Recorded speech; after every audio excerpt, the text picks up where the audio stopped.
आज हम स्टडी करेंगे प्रोटिस्टा जगत में जो 5 समूहों में बांटा गया है प्रोटिस्टा जगत को, उसमें पहला समूह के बारे में आज स्टडी करेंगे जिसका नाम है क्राइसोफाइट। तो हमारा आज का टॉपिक होगा स्टूडेंट्स क्राइसोफाइट, जो प्रोटिस्टा जगत का पहला समूह है। याद रखेंगे।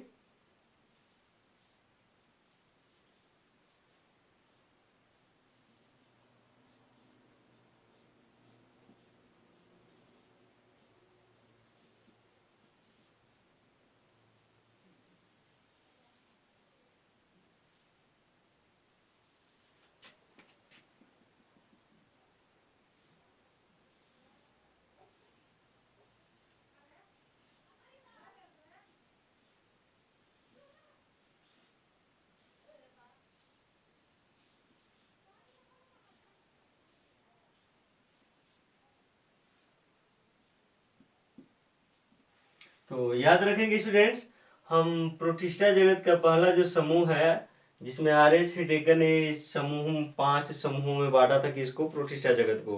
कौन कौन से फिर से रिपीट कर देते हैं। क्राइसोफाइट, डायनोफ्लैजिलेट्स, यूग्लिनाइड, औपंकवक और प्रोटोजोआंस।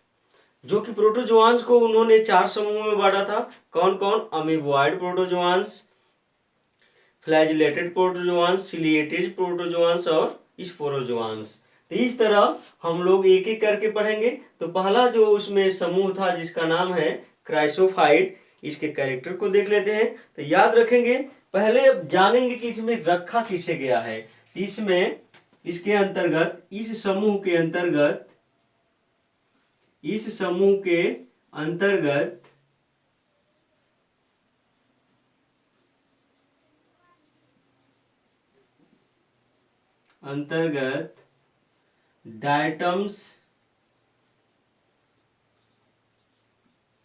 डायटम्स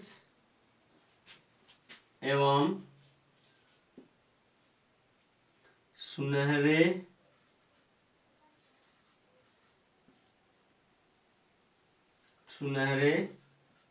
शैवालों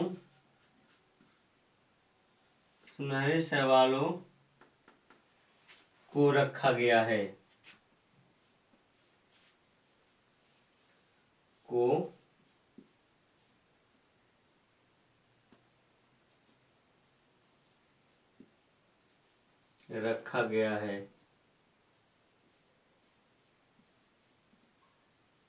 जिन्हें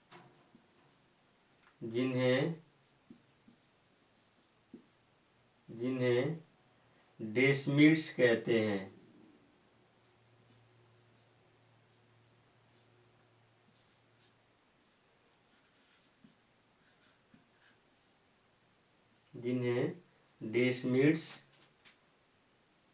कहते हैं। सुनहरे शैवालों और डायटम्स को क्या कहते हैं स्टूडेंट्स? डेस्मिड्स कहते हैं। ये याद रखेंगे। यहाँ पर डेस्मिड्स पूछा जा सकता है कि डेस्मिड्स के अंतर्गत कौन आते हैं, तो डायटम्स और सुनहरे शैवाल आते हैं। अब इनके सामान्य लक्षण देखेंगे। इनके सामान्य लक्षण क्या क्या है? सामान्य लक्षण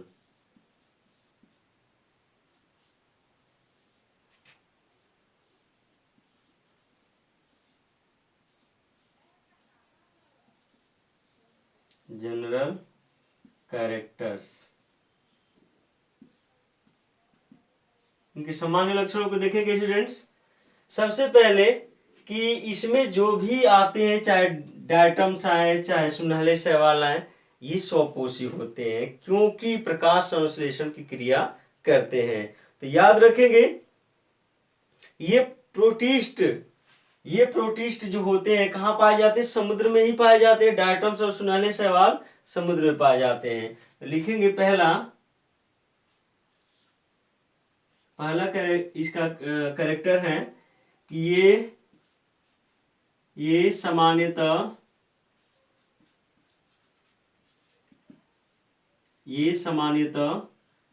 समुद्री होते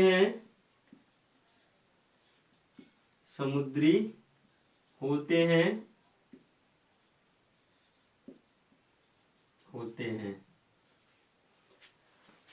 दूसरा कैरेक्टर इसका लिखेंगे,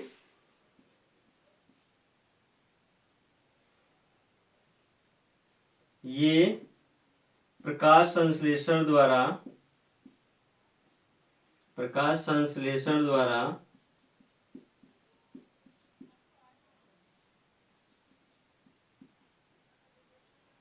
अपना भोजन बनाते हैं,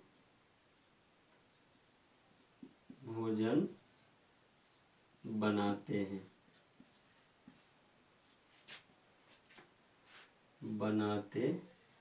हैं, अर्थात ये स्वपोषी होते हैं, स्वपोषी होते हैं।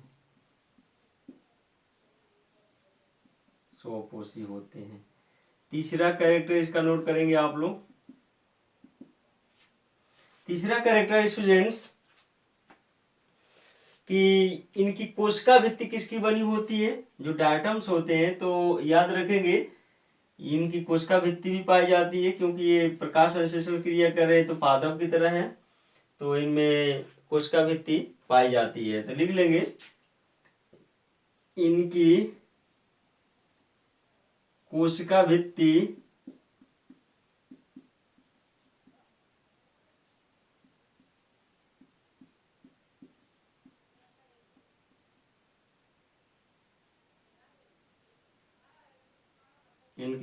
भित्ति सेलुलोज की बनी होती है,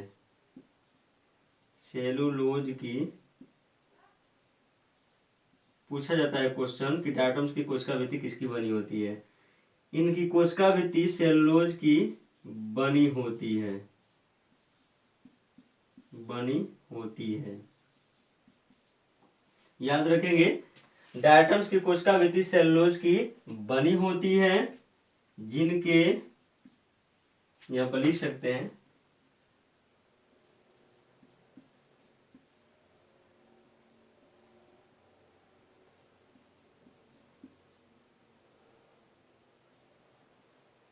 डायटम्स की कोशिका भित्ति सेलुलोज की बनी होती है, जिनके बीच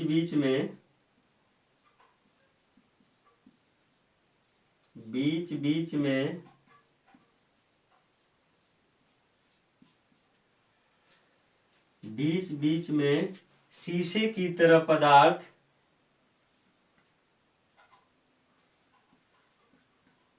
शीशे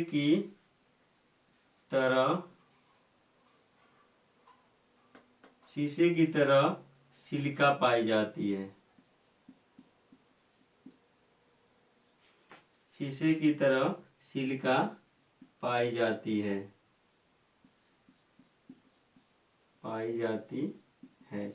यहाँ पर आप लोगों ने इसका अगला कैरेक्टर क्या देखा कि डायटम्स की कोशिका भित्ति सेलुलोज की बनी होती है, जिनके बीच बीच में शीशे की तरह सिलिका पाई जाती है, जो इसको मजबूती प्रदान करती है अर्थात कठोर रखती है, जो इन्हें इनकी कोशिका भित्ति को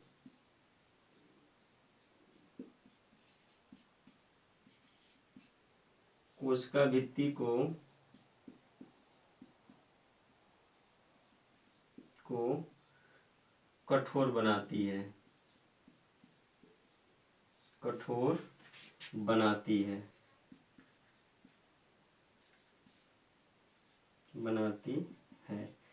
यहाँ आप लोगों ने देखा डायटम्स की कोशिका भित्ति सेलुलोज की बनी होती है, जिनके बीच बीच में सिलिका पाई जाती है, जिनको कठोर बनाती है अर्थात मजबूती प्रदान करती है। याद रखेंगे यहाँ पर एक और चीज पूछा जाता है बार बार कि डायटमी मृतिका क्या होता है। तो क्राइसोफाइट से जो डायटम्स होते हैं, तो डायटम से एक क्वेश्चन बार बार पूछा जाता है कि डायटमीशियस अर्थ क्या होता है, अर्थात डायटमी मृतिका क्या होता है। तो उसके बारे में आप लोग जान लेंगे। इसका एक और कैरेक्टर लिख लेंगे, तब हम उसके बारे में बता रहे हैं। चौथा कैरेक्टर लिख लेंगे। चौथा कैरेक्टर स्टूडेंट्स कि डायटम्स में chlorophyll A C,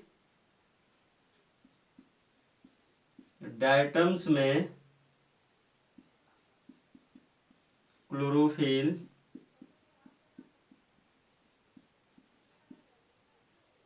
chlorophyll A C chlorophyll A सी व जैंथोफिल पाया जाता है। व जैंथोफिल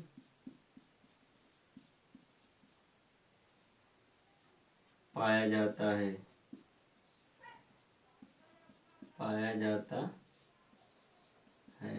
यहाँ पर आप लोगों ने देखा कि डायटम्स में जो इनको स्वपोषी बनाता है और रंग भी प्रदान करता है, वो किसके कारण? क्लोरोफिल ए सी व जैंथोफिल के कारण होता है।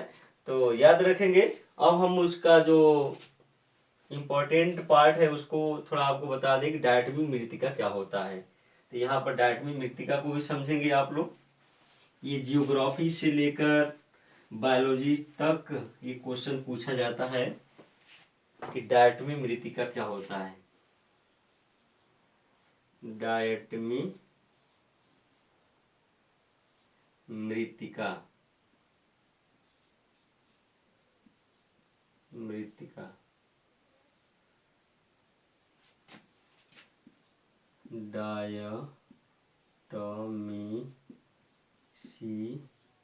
डायटमीसियस अर्थ।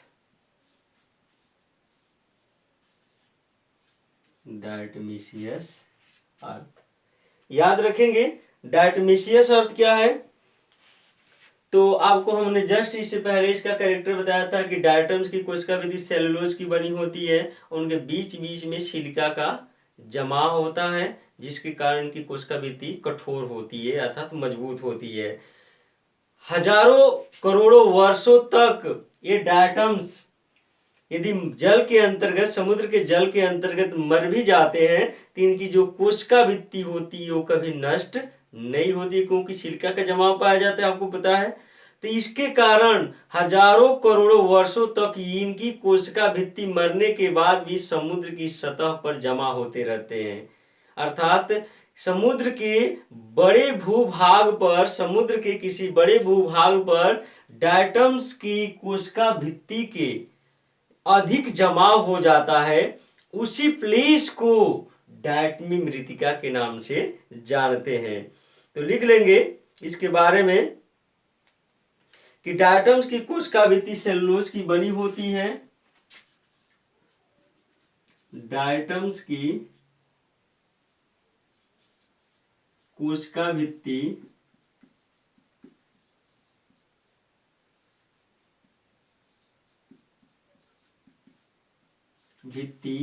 सेलुलोज की बनी होती है।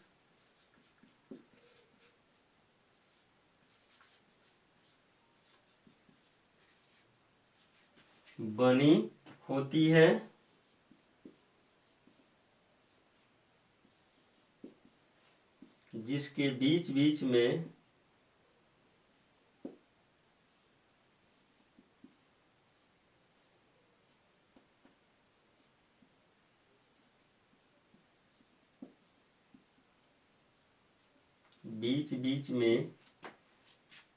सिलिका पाई जाती है। सिलिका पाई जाती है।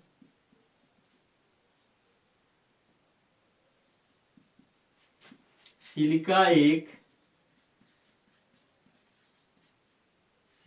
एक शीशे की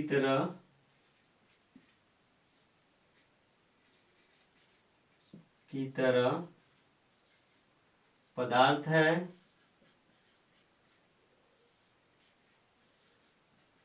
जो इनकी कोशिका भित्ति को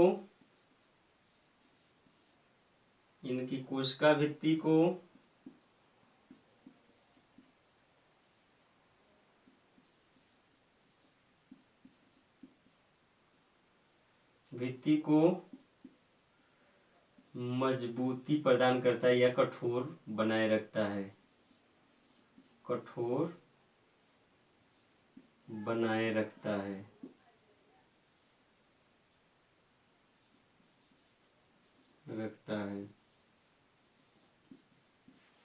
याद रखेंगे, डायटम्स की कोशिका भित्ति सेलुलोज की बनी होती है, जिसके बीच बीच में सिलिका पाई जाती है। सिलिका एक शीशे की तरह पदार्थ है, शीशे की तरह पदार्थ है जो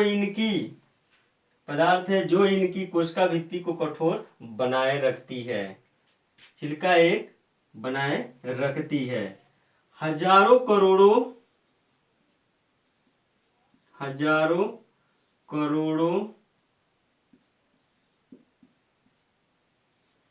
वर्षों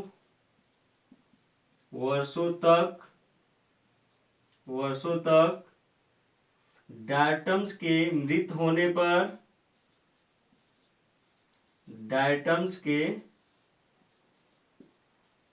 होने पर हजारों करोड़ों वर्षों तक डायटम्स के मृत होने पर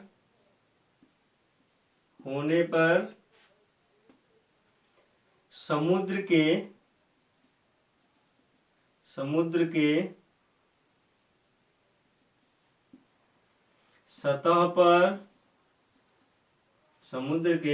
सतह पर डायटम्स की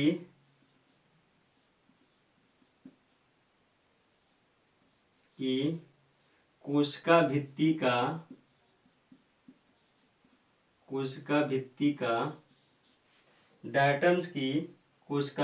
का एक बड़ा भंडार जमा हो जाता है।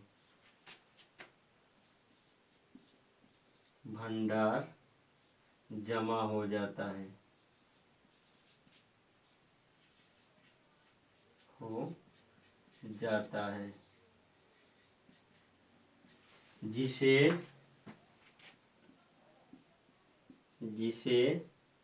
डायटमी मृत्तिका के नाम से जानते हैं। जिसे डायटमी मृत्तिका कहते हैं।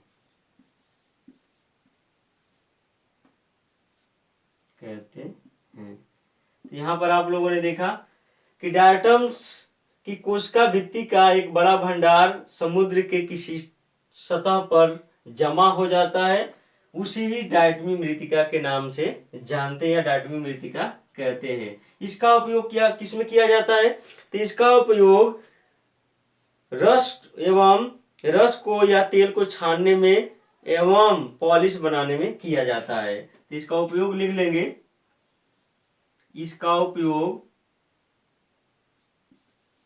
इसका अर्थात डायटमिक मृत्तिका का उपयोग लिख लेंगे। इसका उपयोग पॉलिश बनाने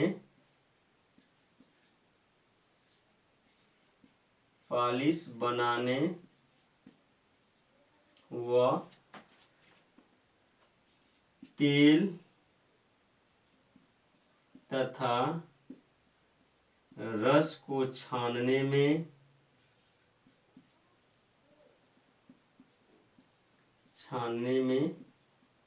किया जाता है।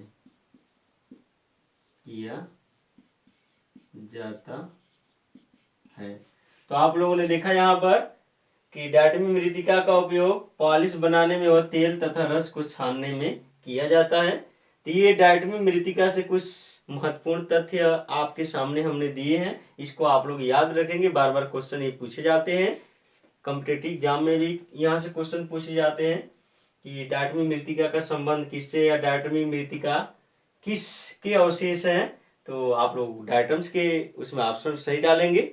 तो ये आप नोट कर लेंगे। अब देख लेते हैं एक डायटम्स के सेल का स्ट्रक्चर, क्योंकि ये कोशिकीय होते हैं।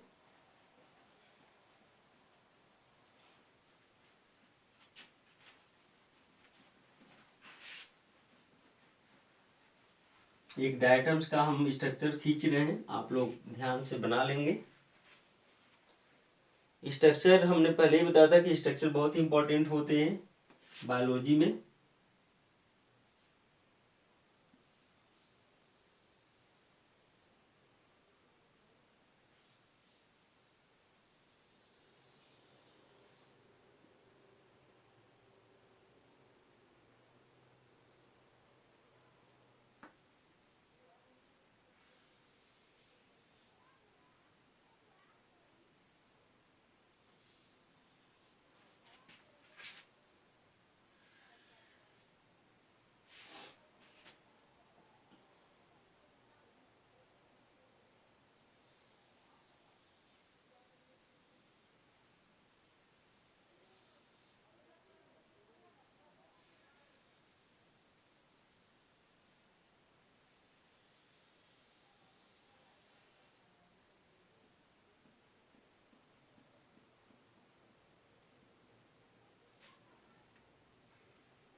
तो याद रखेंगे ये सिलिका इसके कोशिका भित्ति के चारों ओर पाई जाती है। सेल वॉल हो गई, सेल वॉल,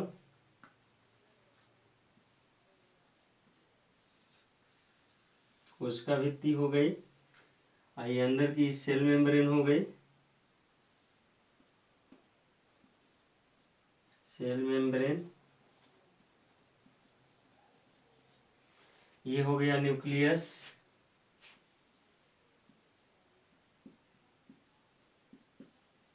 न्यूक्लियस हो गया। ये इसका प्रोटोप्लाज्म हो गया, इधर हम लिख देते हैं। ये इसका हो गया प्रोटोप्लाज्म, जीव द्रव्य, प्रोटोप्लाज्म। याद रखेंगे ये जो दो पार्ट देख रहे हैं, ये ऊपर के पार्ट को इपिथीका के नाम से जानते हैं। याद रखेंगे क्या कहा जाता है? इपिथीका। याद रखेंगे इपिथीका,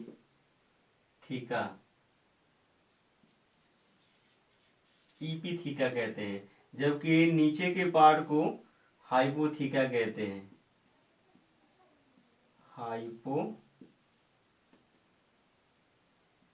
हाइपोथीका।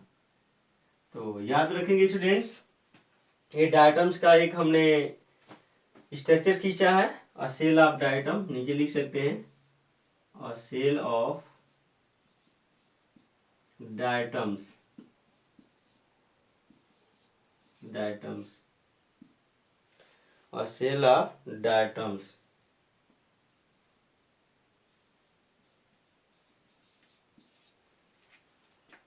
तो आप लोगों ने देखा क्राइसोफाइट के बारे में आज, कि क्राइसोफाइट में किन जीवों को रखा गया है, उनके कैरेक्टरिस्टिक्स क्या हैं, और एक क्राइसोफाइट के सेल का भी आपने स्ट्रक्चर देखा। ऊपर के भाग को इपिथीका कहते हैं, नीचे के भाग को हाइपोथीका। एक न्यूक्लियस होता है, एक ही कोशिका होती है, क्योंकि आपको पता है कि प्रोटिस्टा जगत में एक कोशिकीय जीवों को रखा गया है जो सत्य केंद्रक पाया भी जाता है। तो याद रखेंगे। आज इस पार्ट को यहीं तक रहने देते हैं। अगले हम पार्ट में पढ़ेंगे डायनोफ्लैजिलेट्स के बारे में, जो दूसरा समूह है प्रोटिस्टा जगत का। तो आज के क्वेश्चन हम आपके सामने रख रहे हैं कि डायटमिक मृत्तिका क्या होती है। इस वीडियो से संबंधित जो अंतिम में आपसे क्वेश्चन पूछ रहे हैं, उसमें पहला क्वेश्चन क्या है कि डायटमिक मृत्तिका क्या होती है, और दूसरा क्वेश्चन है कि डायटम्स की कोशिका भित्ति किसकी बनी होती है, और तीसरा क्वेश्चन है कि इनमें अर्थात डायटम्स में कौन कौन से क्लोरोफिल पाए जाते हैं। तो इन सारे क्वेश्चनों के आंसर आप कमेंट बॉक्स में देना न भूलें। जुड़े रहें एशियन ऑनलाइन क्लासेस के साथ। धन्यवाद।